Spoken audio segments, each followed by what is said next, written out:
Welcome back to your favorite wine podcast, A Drop of Wine. Now in the new year, 2026. So happy New Year! Happy New Year. We are back. We are in mid-January and ready for the upcoming year. Very excited for all the podcasts we're gonna drop. And events we're going to host. Yeah, Lots to drink. definitely a lot of great wines and a lot of fun. And as you can already see, we are not having a lot of fun because we're drinking water. We're Still dry January. Yeah, exactly, in the dry January season. But this doesn't mean that you can't drink wine. We have glasses here for us, and of course, we also have a bottle of wine for the dry January. So we have a dry wine, we have alcohol-free wine, and this will be our topic today. Alcohol-free wines and low alcohol wines, but we will also talk about spirits and other alternatives, just to jump into that whole very, very exciting topic that is going around and everyone is talking about. Many people think that alcohol-free wine is just grape juice, which is not. So most of the time, alcohol-free wine is de-alcoholized. So a wine is produced, and then the alcohol is removed by heating it very slowly. What we have here today is a sparkling alcohol-free wine Exactly. called Laila, which is my favorite song of 2025 also. As you can see, as Philip said, we have a sparkling wine. We will talk about all the different types of alcohol-free wines that you can produce, and also the different ways how to produce, as you already just cut the topic, how you can produce it. So, Phil, tell me, what is your experience with alcohol-free wine? Did you already try lots of different things, or your wife, of course? Yeah. So I tried a lot because during my wife's pregnancy, we still wanted to enjoy a glass of wine here and there. So I was on the hunt for alcohol-free wines. I tried many white ones, many red ones, many sparkling wines, alternatives like sparkling tea or alcohol-free beer, of course, which is a classic. I think it's been around forever. For me personally, I came to the point that the best product, or what I think resemblances the real product the most, is sparkling wine. I think also white wine, there are still quite a few very good examples. What I haven't found yet, maybe you know something about it, let us know in the comments, an alcohol-free red wine that doesn't just taste like juice. Okay. Because this is, for me, I tried many and Definitely, I have the same opinion about that. As you know, I've been at many different wine fairs, and I also saw that topic growing and growing. So nowadays, you have your own hall at the fairs with only alcohol-free drinks and wines. And I've been tasting a lot of different brands and different wines, but red wines I really didn't find a good one. As you said, sparkling wines are more attractive in terms of alcohol-free wine because it's a different feeling on your palate, right? You already expect something fresh. You have the sparkling, and it overwhelms you in the mouth. So it's not like concentrating on something still. But I think it's the same with still wine sometimes. So what do we have in the bottle here? So Laila from Weingut Huber in Austria. Yeah. Nussdorf to be precise. It's quite Wait, interesting. no. Yeah, Huber is an Austrian winery, but it has been bottled in Germany. Germany, yeah. I saw that That's before. It interesting. irritated me, but well, it's bottled in Germany, but it's an Austrian winery. Yeah, definitely. Muscatella grapes, and the rest. I have some stuff written here, but I think we should give our personal opinion, no? Definitely. I already had a smell. Cheers. Cheers. Happy New Year. Happy New Year. Yeah, it's very, very fruity, I would say. Floral, aromatic, like Muscatella is. Very, very ripe pears, I would say. Little bit of elderflower. It smells very attractive and very, very, I don't know, I want to have a sip of it. Yeah. Let's do it.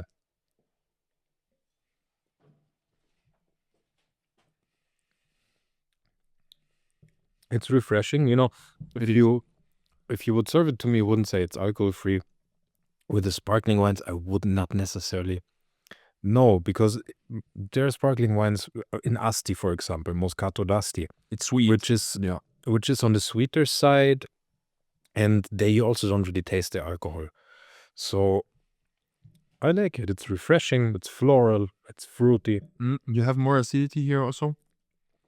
I think it could be fruitier, I would say, or even sweeter, because from the things I already tried, most of the times you get something sweeter. But this I really like, to be honest. It's the first time I tried.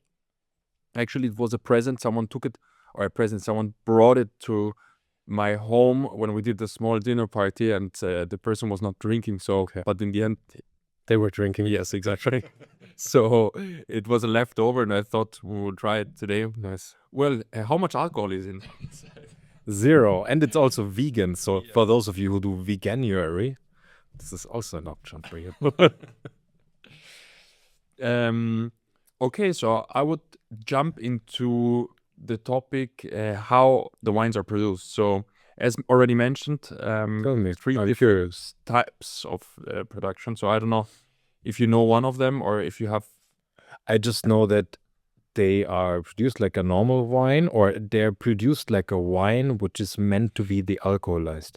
And the de-alcoholization, I think, happens by heating the wine on a not boiling it, but heating it on like a lower temperature. Yeah, definitely. And like this, the alcohol is removed. But more of the process, I'd hand the mic to you. So as you said, exactly. So alcohol-free wine sometimes in the shops is quite expensive, but there is a reason why it's so expensive. It's not just grape juice; it's wine.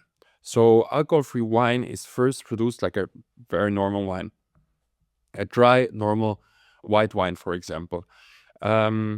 Then, as you mentioned, there is one way to remove the alcohol is heating it up to separate alcohol and water, and this makes the alcohol-free wine basically in this way. Then you have the so you have vacuum distillation, you have the reverse osmosis. Tell me about reverse osmosis. Basically, the reverse osmosis is exactly what you said before. It's separating alcohol Okay. and water with heat. And then the last one is it's the best one, I would say. It's the way where they can produce the highest quality in alcohol-free wines, which would be, I don't remember the name. It's the spinning core, exactly. So it's basically a machine where it spins down and it separates the alcohol. So this is actually the way to make a top quality alcohol-free wine. Then there is also one more way, is starting the wine production without having any alcohol in the bottle. You basically produce a wine from zero, like always, like a one with alcohol or without alcohol. But then the fermentation step there's a special step in the fermentation which allows to remove the alcohol, or not even let the alcohol get produced. Okay. Or what do you think is the best method to produce alcohol-free wine? So the best way to produce alcohol-free wine cost effective is starting to produce the wine from zero without getting alcohol into the bottle. Okay, this is the low quality stuff. The upscale stuff, the good stuff, the premium stuff is with the spinning coil. Okay. Yeah. Why is it expensive? Because you need special machines for it. You need to do many different steps in the wine production compared to a different wine product. Okay. Yeah. Yeah, I've seen some alcohol-free wines, especially sparkling ones. They have crazy prices. What we had quite often is this No by Costa. Chateau Lacoste. Chateau Lacoste. Yes. I think this is very good. We had it. We had a champagne tasting. We hosted it here, and we brought in this bottle blind. It's a rosé sparkling wine, and I think only one person said it could be alcohol. It could be alcohol-free. The rest was convinced that it's champagne, actually. Yeah. So that was really interesting. I think it's a great product. I've sold bottles. I've drank bottles. It's amazing for as an alternative because it tastes really good. But I think it's around 30 euros. Yeah, even more, I think. So yeah, 35. Yeah, 30. something like that. So you need to see if you really want to spend it. But there's a brand that even tops that. So there's this brand called French Bloom, I think. Yeah, it's an LVMH brand. Ah, so they bought it. And their entry level is around 30 euros, but they have one alcohol-free vintage Blanc de Blanc. It's over 100 euros for an alcohol-free wine. So already what you said. So this is also the whole topics, or I would say the challenge in this sphere. What we're talking about is also getting vintages. So as mentioned, red wine is very, very difficult. I've not even one time I've tried a very good or a good alcohol-free red wine, and also you can't produce vintages.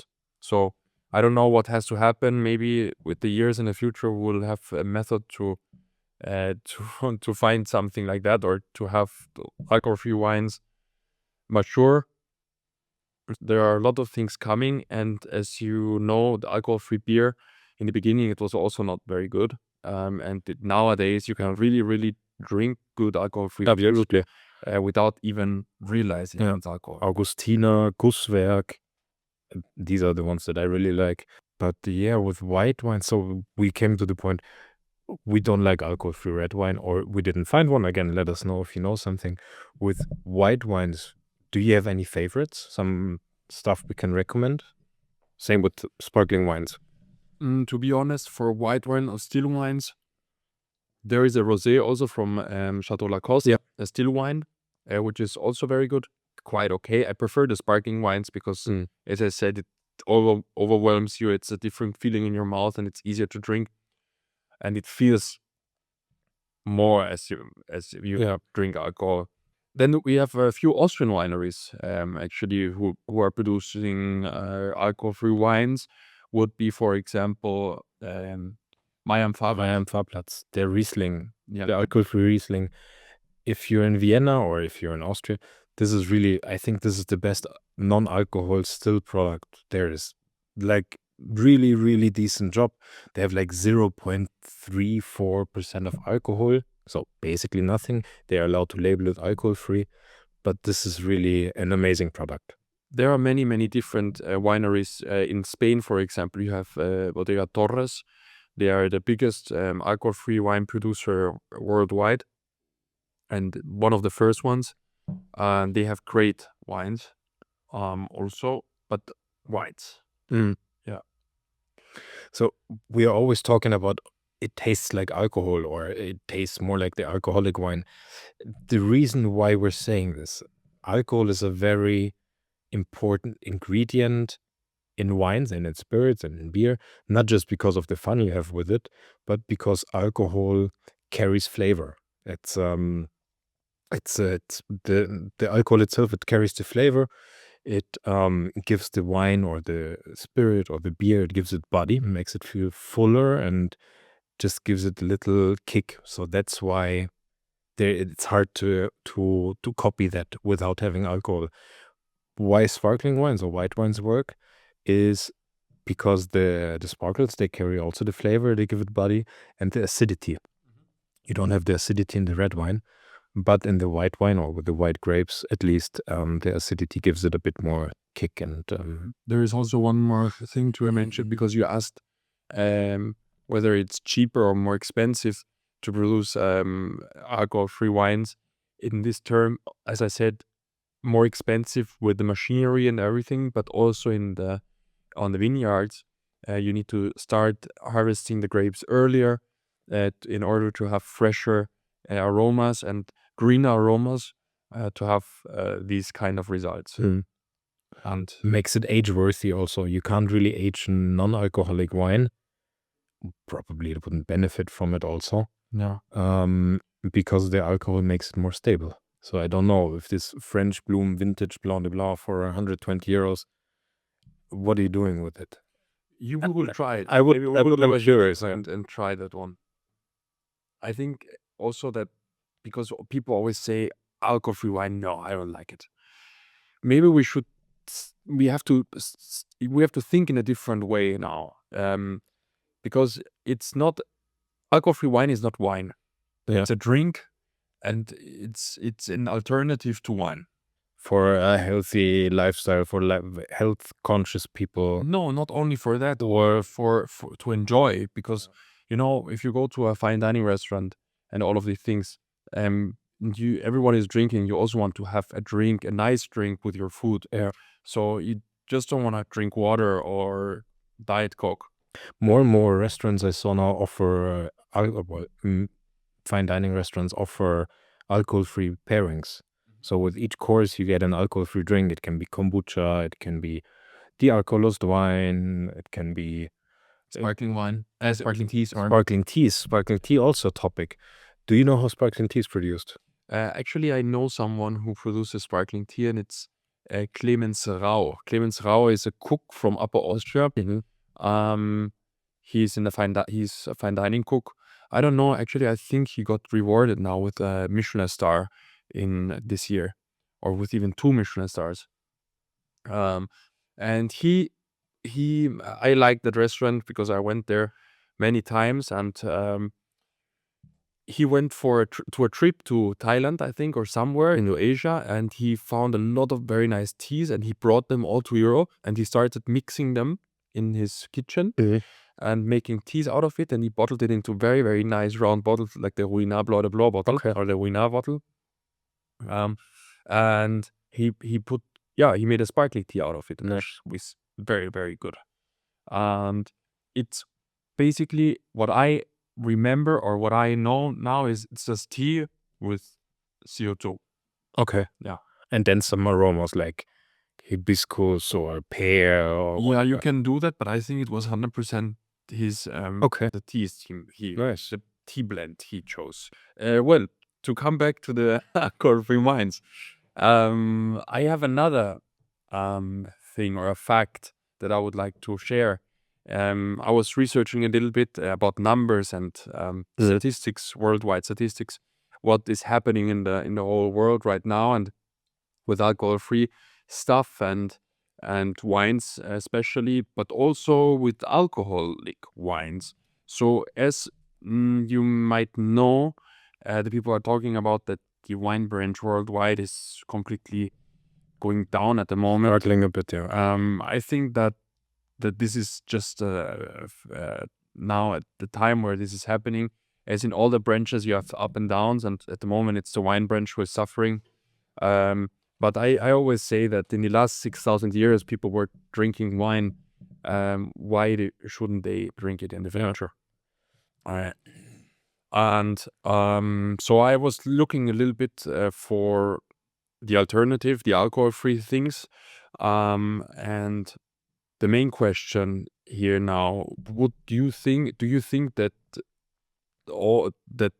jumping into alcohol-free wine production helps this whole crisis in the branch, or that it could improve this whole crisis at the moment? I think it gives the wineries and the producers a extra revenue stream, an extra source of income, because it attracts a different crowd. And this crowd at one point might say, okay, I like this. Maybe I'm having, not to get drunk, but to enjoy a good bottle of wine instead of quantity. So most of the time I'm drinking alcohol free, but on a special occasion, I might spend a 50 euros on a bottle of, I don't know, Brunello. So I think for the wine industry, they have to shift maybe their focus a little bit, focus more on the low and no alcohol. But in general, I think it's an opportunity. Definitely. Also, the statistics show it. So now the market cap of alcohol-free wines worldwide is around 1.5 billion US dollars. And by 2023, No, 2023, 3 years ago. 20, but 2030. But that number you had was from 2023, right? Maybe could be, yeah. So 2023, or now, let's say a market cap of around 1.5 billion, and for 2030 they estimate the double, so 3 billion. So there is a very big trend upwards, And now you see that many wineries are investing into that alcohol-free sphere. So let's see what will come in the next years, and let's hope that we will try a great red wine, an alcohol-free one. That would be great. So many of them are Juice. they're juice, but they're also completely full of sugar to imitate. Yeah. So yeah. Another thing is we always talked about non-alcohol wine, but also what's emerging is low alcohol wine. Definitely. So where we're talking about 3 to 7, 8%, which kind of Mosel in Germany is doing for a long time already with their cabinets. They're not that low. They're like 7 to 9%, I would say. But it's going in the direction low alcohol. Do you have other wineries or any ideas? What's that trend all about? So definitely the difference between low and no is the taste. So of course they are lighter and everything, the wines with lower alcohol, white wines, for example, you mentioned Cabinet from Mosel, but there you have a sweetness outside. Where here I'm more into the dry wine section, which they're producing now. So low alcohol wines, let's say, we're talking about between 3 and 8% volume of alcohol, which still gives the wine a structure, as you said before, as body and deepness and everything and depth, which makes the wine easier to drink. And also, what is very, very interesting here is that you talk to a different group of people again. So let's say you go for dinner, or in general, let's say you go for dinner and usually you drink 1 glass of wine, because if not, you can't drive anymore. So now you can have 2 glasses of wine. Yeah, or maybe even half a bottle if Yeah. it's like a really low alcohol. So it's almost like beer. Yeah. But still you have a wine, and they are very, very good low alcohol wines. Yeah. I've tried few ones and they were very good. Anything that stayed on your mind? The names, no. Actually, Too much low alcohol. Yeah, too much low alcohol. We just launched a low alcohol wine with Bodega Norton in Argentina, and we will see how it will evolve. Cool. Yeah. So I think what's definitely a topic is the availability of alcohol-free wine. It's coming more and more, and you see it in many restaurants. Some have a sparkling tea, some have a kombucha, whatever. Everyone has a alcohol-free beer.